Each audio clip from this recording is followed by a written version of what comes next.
السلام علیکم viewers, welcome to my channel قرأت قرآن۔ ویورز، سب سے پہلے تو آپ کو بہت بہت جمعہ مبارک اور نئے سال کی بہت مبارک۔ ویسے تو ہم مسلمانوں کا نیا سال اسلامی مہینے سے سٹارٹ ہو جاتا ہے، اور الحمدللہ آج کل اسلامی مہینہ کا پانچواں مہینہ چل رہا ہے، جو کہ جمادی الاول ہے، جس کی آج 17 تاریخ ہے۔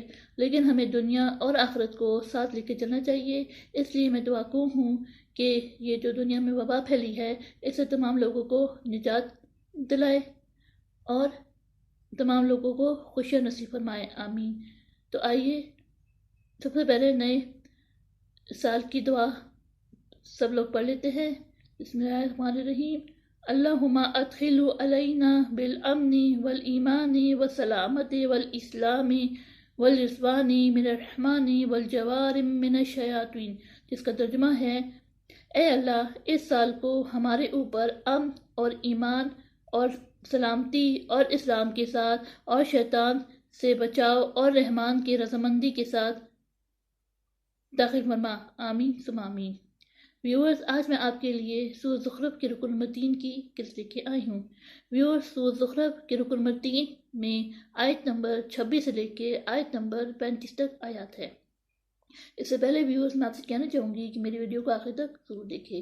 اگر آپ کو پسند آئے تو اس کو لائک کر لے، اس کو دوسرے کے ساتھ شیئر کر لے اور سبسکرائب کر لے، اور ساتھ میں لگے بیل کے آئیکن کو کلک کر لے، تاکہ آنے والے وقتوں میں آپ کو میری آواز میں قرأت کا نوٹیفیکیشن سب سے پہلے ملتا رہے۔ تو آئیے ویورز، سب کے پہلے درود شریف پڑھ لیتے ہیں، اس کے بعد سورۃ زخرف کے رکن نمبر 3 کی قسط سماعت فرماتے ہیں، اس کے بعد ان آیات کا ترجمہ سماعت فرمائے۔ بسم اللہ الرحمن الرحیم۔ اللہم صلی علی محمد وعلی آل محمد کما صلیت علی ابراہیم وعلی آل ابراہیم انک حمید مجید۔ اللہم بارک علی محمد وعلی آل محمد کما بارکت علی ابراہیم وعلی آل ابراہیم انک حمید مجید۔ اعوذ باللہ من الشیطان الرجیم۔ بسم اللہ الرحمن الرحیم۔ وَإِذْ قَالَ إِبْرَاهِيمُ لِأَبِيهِ وَقَوْمِهِ إِنَّنِي بَرَاءٌ مِّمَّا تَعْبُدُونَ إِلَّا الَّذِي فَطَرَنِي فَإِنَّهُ سَيَهْدِينِ وَجَعَلَهَا كَلِمَاتٌ بَاقِيَةٌ فِي عَقِبِهِ لَعَلَّهُمْ يَرْجِعُونَ بل متعت هؤلاء وآباءهم حتى جاءهم الحق ورسول مبين ولما جاءهم الحق قالوا هذا سحر وإنا به كافرون وقالوا لولا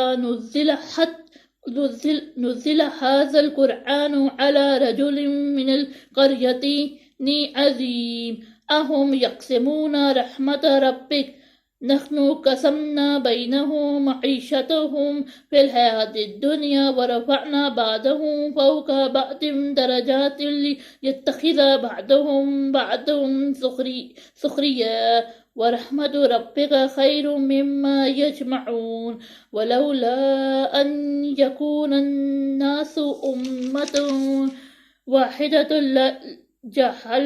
جعلنا لمن يكفر بالرحمن لبيوتهم سقفا من فضة ومعارج عليها يسحرون ولبيوتهم أبوابا وسرورا عليها يتكئون وزخرفا وإن كل ذلك لما متاع الحياة الدنيا والآخرة عند ربك للمتقين صدق اللہ العظیم۔ شروع اللہ کے نام سے جو بڑا مہربان نہایت رحم والا ہے۔ اور جب ابراہیم علیہ السلام نے اپنے باپ اور اپنی قوم کے لوگوں سے کہا کہ جن چیزوں کو تم پوچھتے ہو میں ان سے بیزار ہوں، ہاں جس نے مجھ کو پیدا کیا وہی مجھے سیدھا راستہ دکھائے گا، اور یہی بات اپنی اولاد میں پیچھے چھوڑ کے تاکہ وہ خدا کی طرف رجوع رہیں۔ بات یہ ہے کہ میں ان کفار کو اور ان کے باپ دادا کو متبادہ کرتا رہا، یہاں تک کہ ان کے پاس حق اور صاف صاف بیان کرنے والا پیغمبر آ پہنچا۔ اور جب ان کے پاس حق یعنی قرآن آیا تو کہنے لگے کہ یہ تو جادو ہے اور ہم اس کو نہیں مانتے، اور یہ بھی کہنے لگے کہ یہ قرآن ان دونوں بستیوں یعنی مکے اور طائف میں سے کسی بڑے آدمی کو کیوں نازل نہ کیا گیا؟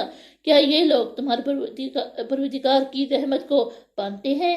ہم نے ان میں ان کی معیشت کو دنیا کی زندگی میں تقسیم کر دیا اور ایک دوسرے پر درجے بلند کیے تاکہ ایک دوسرے سے خدمت لے، اور جو کچھ جمع کرتے ہیں تمہارے پروردگار کی رحمت اس سے کہیں بہتر ہے۔ اور اگر یہ خیال نہ ہوتا کہ سب لوگ ایک ہی جماعت ہو جائیں گے تو جو لوگ خدا سے انکار کرتے ہیں ہم ان کے گھروں کی چھتیں چاندنی کی بنا دیتے اور سیڑھیاں بھی جن پر وہ چڑھتے، اور ان کے گھروں کے دروازے بھی اور تخت بھی جن پر تکیہ لگاتے ہیں، اور خوب تاج و آرائش کرتے تھے، اور یہ سب دنیا کی زندگی کا تھوڑا سامان ہے، اور آخرت تمہارے پروردگار کے ہاں پرہیزگاروں کے لیے ہے۔ صدق اللہ العظیم۔